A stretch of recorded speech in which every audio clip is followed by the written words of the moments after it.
Hello everyone. This video is to talk about the principal parts of verbs. And there will be two handouts, which if you were in class last year, you will already have in your binder. If you are not, you can print these off of the Google Classroom stream. The first one says the four principal parts of verbs. Verbs have different tenses to express time, and actually that's one of the first things that we're going to talk about in class this semester. But you probably already know a little bit about tense. The tense of the verb walk in the sentence "they walk very fast" expresses action in the present. In "they walked too far from home," the tense of the verb walked shows that the action happened in the past. In "they will walk home from school," the verb phrase "will walk" indicates that the action is in the future. These forms of verbs are known as tenses. A verb's tense shows the time of the action or the state of being that is being described, so when it happened. To use the tenses of a verb correctly, you must know the principal parts of the verb. And the principal parts are the main parts of the verb. A verb has four principal parts: the present participle, the past, and the past participle.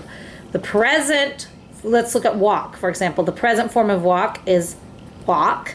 The present participle is the ing form, walking, and that's used with am, is, or are, with the helping verbs am, is, or are. The past is walked, and the past participle is walked as well. And the past participle is always used with has, have, or had. So those are the main forms of the verb walk. We have walk, walking, walked, and walked with has, have, or had. The first principal part, called the present, is the form of the verb that is listed in a dictionary. The present participle and the past participle must be combined with helping verbs before they can be used as verbs in sentences. The result will always be a verb phrase, which just means a helping verb and the main verb. So using regular verbs, most verbs are regular, which means that their past and past participle forms follow a standard, predictable pattern. The past and past participle of a regular verb are formed by adding ed or d to the present form. So like walk becomes walked, right? Let's see. Stop becomes stopped, and so on. So those are regular verbs. The past and past participle. So the past and the past participle is the form of the verb used with has, have, or had. In regular verbs, they're formed by adding d or ed. In irregular verbs, the pattern is not as predictable. The past and past participle of an irregular verb are not formed by adding ed or d to the present form. So, there's a little more information on that handout for you to read. But for example, so a regular verb would be, like we said, stop. My pen is running out. Let's see. Stop becomes stopped. So we have stopped as the past, and then stopped as the past participle, but remember to use the past participle form, we have to put have, has, or had with it. So we can conjugate the verb stop, and we'll do this quite a bit. Conjugating the verbs just means to be going through the principal parts. When I conjugate them, I'm not including the present participle. So I'm just saying, right now I stop, yesterday I stopped, I have stopped, or he has stopped, or he had stopped. So the have, has, or had stopped. So regular verbs are pretty simple, but irregular verbs don't follow this pattern. So we have, for example, the verb run. Right now, in the present, I run. Yesterday I ran. I have run. Have, this is the form using have, has, or had, and that's the past participle. Have, has, or had. To use the past participle form, you have to use the helping verb have, has, or had with it. So let's look at some more principal parts. And here, this sheet is going to be on the stream, and if you had class last year with me, you already have it. Common irregular verb forms in alphabetical order. Most of these you guys probably already know, but there are some that are pretty commonly misused that you may want to review. Let's look, for example, at bring. Right now, I bring my lunch. The past, yesterday, I brought my lunch. And the past participle, I have brought my lunch. Brung and bring are not words. Right now, I bring. Yesterday, I brought. I have brought. Let's see, what are some of the other commonly misused principal parts? Well, some people misuse give. Right now, I give a gift. Yesterday, I gave a gift. I have given. So given is the past participle, the have, has, or had form. So you can't say I have gave. If you're going to use have, you have to use the past participle form, have given. Go, I don't think any of you probably misuse this, but it is pretty commonly misused. Right now, I go to class. Yesterday, I went to class. I have gone to class. She has gone to class. We had gone to class. Have, or has. Have, has, or had. You have to use gone. So we don't say we had went. We had went is not correct because went is the simple past. The past participle, the has, had, or have form, you have to use gone with have, has, or had. Let's see, what are the other ones? We're going to get to lie in just a minute. The verb lie. Ride. Right now, I ride in the car. Yesterday, I rode in the car. I have ridden in the car. We don't say have rode. If we're going to use have, has, or had, we have to use the past participle form, which is ridden.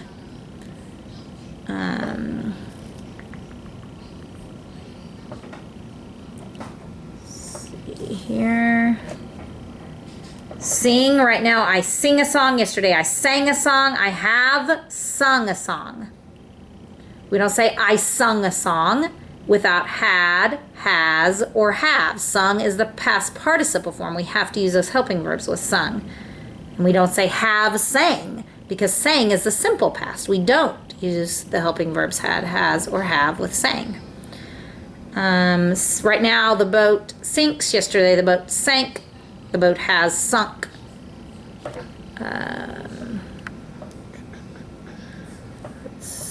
Here. Right now, I steal first base. Yesterday I stole first base. I had stolen first base.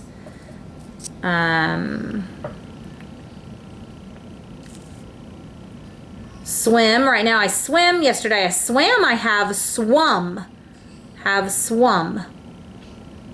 And then swing is often misused. Right now I swing. Yesterday I swung. I have swung. So swing is not a word. Right now I swing. Yesterday I swung. I have swung. Take. Take is often misused. Right now I take a nap. Yesterday I took a nap. I have taken a nap. We don't say have took or had took or has took. Took is the simple past. If we're going to use has, have, or had, we need the past participle, which is taken.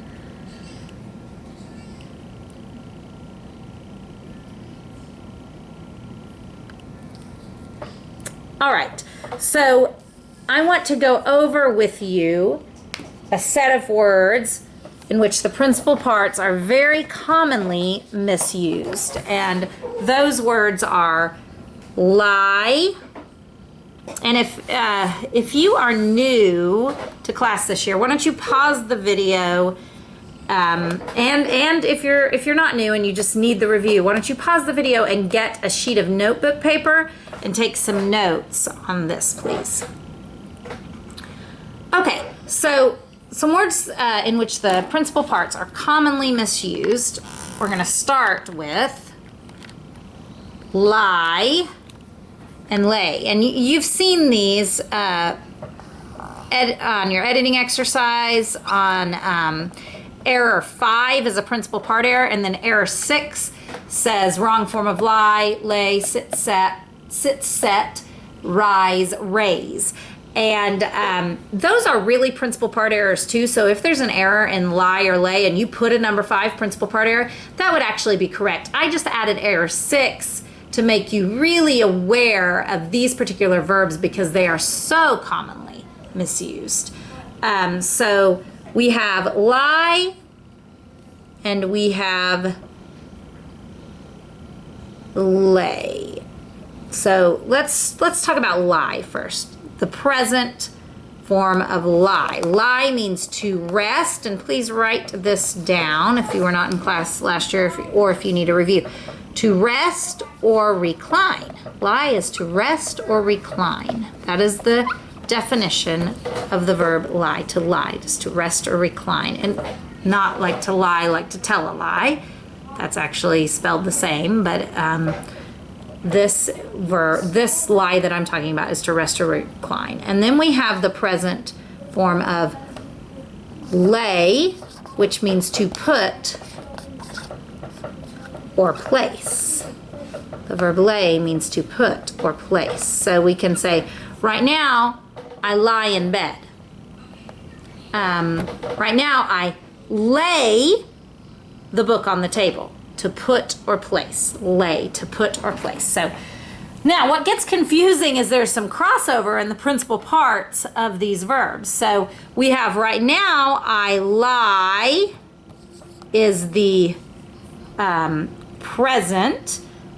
And then yesterday, right now I lie in bed. Yesterday I lay in bed. That's the simple past of the verb lie. And then I have, or he has, or we had lain is actually the past participle. And you might not have even heard that word before. It is so commonly misused. Lain, L-A-I-N, and that the past participle, remember, has to be used with have, has, or had. So we have, right now I lie in bed, yesterday I lay in bed, I have lain in bed. Now notice how the simple past of the verb lie is the same word as the present lay, meaning to put or place. So that's where there's some crossover there. But notice how when you're talking about resting or reclining, you will never have the word laid being used. Laid is never used meaning to rest or recline. If you're talking about resting or reclining, lying on the floor, lying down, you will never use the verb laid. We'll talk in just a minute about where you use laid, but notice laid is not used anywhere here. Right now I lie in bed. Yesterday I lay in bed. A lot of people might say, yesterday I laid down. That is not correct. Laid should never be used, meaning when you're talking about resting or reclining. Right now I lie in bed. Yesterday I lay in bed. I have lain in bed. You don't say I have laid in bed all day. That's not correct. So now we're going to talk about the verb lay, which is a different verb. It means to put or place, to lay something down. And the present of lay is lay. Right now I lay the book on the table. Yesterday I laid, here's where laid comes in, the book on the table. I have laid the book on the table. And notice how the simple past and the past participle are the same when we're talking about the verb lay, to put or place. Right now, I lay the book on the table. Yesterday, I laid the book on the table.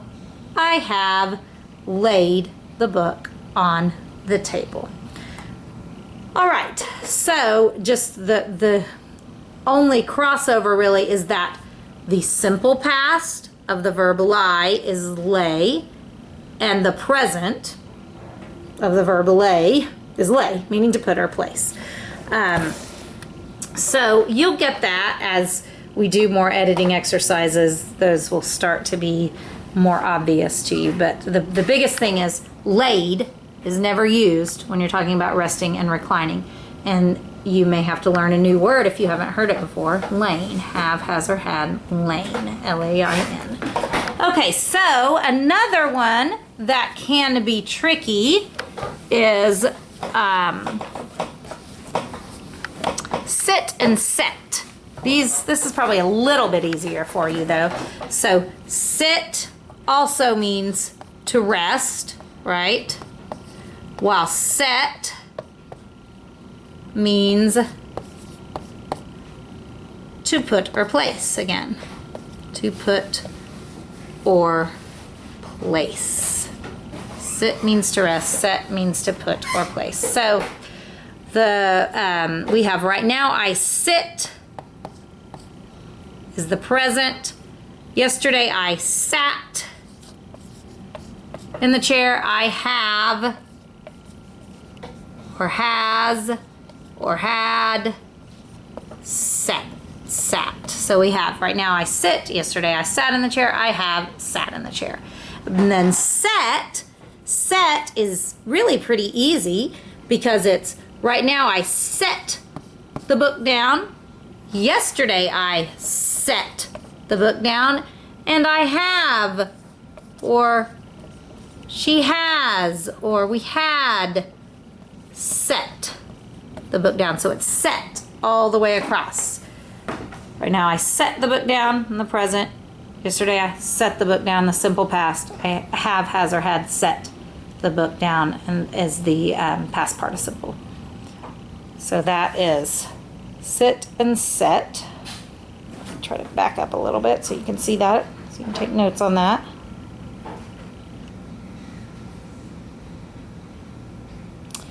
And now we will talk about rise and raise.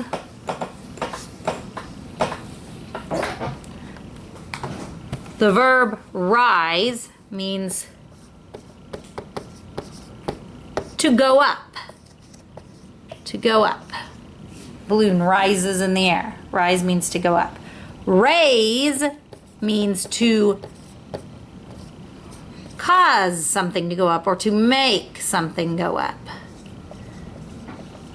So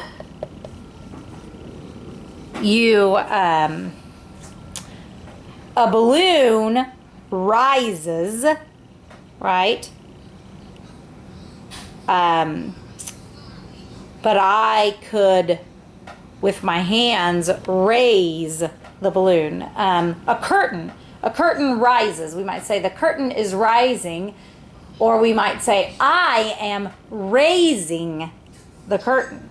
So rise means to go up. Raise means to make something go up. So the principal parts of rise are, right now I rise from my chair, or right now the balloon rises. And whether that has an S just depends on subject-verb agreement, right? The balloons rise. The balloon rises. So right now, the balloons rise in the air. Yesterday, the balloons rose is the simple past, and the balloons have risen. So risen is what we use with have, has, or had, and that is the past participle. Risen. So rise, rose, risen. And then we have the verb raise, which means to make something go up. We could say, for example, a good example of rise versus raise is, I might say, my hand is rising, right? My hand rises, but I raise my hand. All right, so we have, right now I raise my hand. Yesterday I raised my hand, and I have raised my hand. Have, has, or had raised. Raised is the past participle. So right now I raised my hand. Yesterday I raised my hand. I have raised my hand. So those are really the trickiest principal parts to master, especially lie and lay. And if you use lie and lay correctly, you will you'll probably know more than, I don't know, 90% at least of the people who speak English. So, all right. So let's talk about on the editing exercises about the principal part errors that you might see. Of course, lie and lay, like if you see a sentence that says, I laid in bed all day, then you're going to change laid to what? First of all, you're going to put a 6 because it's an error. And if you put a 5, you would be right too. It's the wrong principal part error. It's just 6 specifies which type of error, of principal part error. So 6, and then you're going to correct it. So I want you to think a minute about what it does. Does it have, has, or had with it? No. So we're not looking for the past participle. We're looking for just the simple past. Right now, and you can go through this in your head, conjugate it. Right now, I lie in bed. What was it? Yesterday, I lay in bed. I lay in bed all day. In fact, I'm going to add yesterday to that just to so we know for sure we are talking about the past. Yesterday, I lay in bed all day. So if you see the sentence that says, yesterday I laid in bed all day, you will know that it should be lay. And one thing on these editing exercises that I want you to know is, make the change that least changes the meaning of the sentence. So like if the sentence said, yesterday I laid in bed all day, don't change it around to say like, yesterday I laid my books on the bed. Yes, that would be correct, but try to keep the meaning of the sentence the same while just changing it to use the correct words or the correct punctuation. So yesterday I lay in bed all day. The only time that you probably would actually really change the meaning of the sentence is like if it's a sentence fragment and you have to add something onto it. Okay, so another error you might see would be something like, I brung my lunch. I brung my lunch. All right, so that is not correct. It should be brought. It's simple past. I brought my lunch. And that is a number 5 principal part error. Okay, so that is it on the principal parts. And again, I will put those handouts on Google Classroom as well. And then we will have one more video, and that will be it for the summer videos.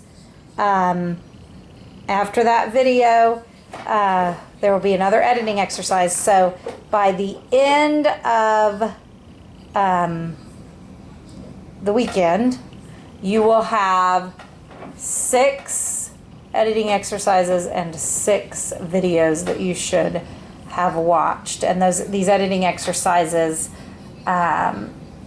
just make sure you have them all into me by Thursday, by the day before class. So you'll have 6 editing exercises and 6 videos, as well as your 4 writer's notebook entries and your 4 reader's notebook entries. Remember, 2 of those are just the title pages, but 2 of those will have responses with them. And don't forget your author's page at the back of your reader's notebook to add to that. All those details are on the summer assignment sheet on Google Classroom. Oh, and your essay. You also have your essay. And again, that is all on Google Classroom. Thank you.